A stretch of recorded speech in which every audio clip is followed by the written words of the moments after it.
Good day, family. Welcome to the 20th of our Love Revolution 3.0. We thank God for His goodness and His mercy, how far He's brought us, kept us, sustained us, made a way for us where there seems to be no way.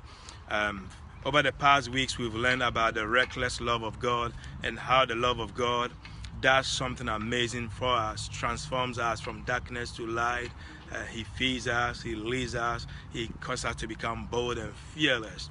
Now, when you look at all these attributes of love and how God expresses love in us, you realize that love is practical. Reckless love is practical. It's something that is seen.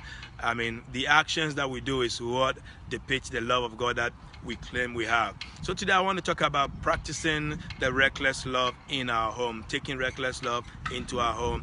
Our scripture is going to be 1 Peter chapter 3, verse 8 downwards, and it talks about my brothers and sisters, be compassionate one to the other, love one another. I mean, do not repay evil for evil, but instead repay evil with a blessing. Why? Because you have inherited the blessing. Bible says we have been blessed with every blessing in spiritual places. So if you are blessed, then there is no way you have to allow hatred or evil to come out of you. Don't let circumstances, move you to do something that is unlike your character. So you begin to tell yourself that I cannot hate, I cannot curse. Why? Because I have been blessed. The blessing of God exists inside of me. See, the home becomes a very place for us to practice reckless love, because see, the people in our home are people that we are confined with every now and then. I mean, we see them 24 hours, we see them in their best times, see them in their worst times, and sometimes they keep doing the same thing over and over again. Why? Because God is working in them. They are not perfect yet, and we become the direct, beneficiary, or whatever we can call it, of the weakness of people. And if we are not so careful, we become so cynical that the atmosphere in our home becomes so toxic. We cannot allow the love of God to permeate, and we are believers, but we cannot stay in one environment.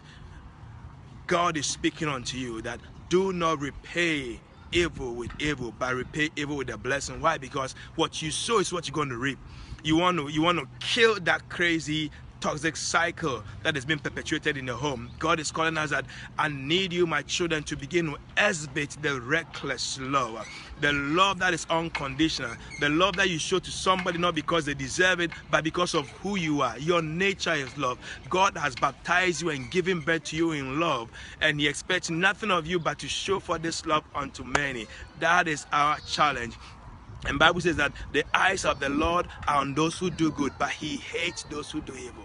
So that's what the Lord is calling us. Practice reckless love. Let this love begin in the home. Let my love that you have experienced be shown forth in your direct environment. So what's going to be your action plan today? You want to say, Lord, I make a commitment to live the Philippians 4:8 lifestyle. What is that lifestyle? That lifestyle says that anything I say, it has to be good, it has to be true, it has to be praiseworthy, it has to lead to the advancement of people. If it doesn't fit to any of those Philippians 4:8 criteria, I delete it out of my vocabulary. And I believe that as we begin to lead that lifestyle in our homes, the best days of our lives is yet to come. People will see things in our families, and then they can say that, yes, this is a home truly blessed by God. And then second action plan is you want to share this video. May the Lord bless me strength. I pray that the peace of God will reign in your home.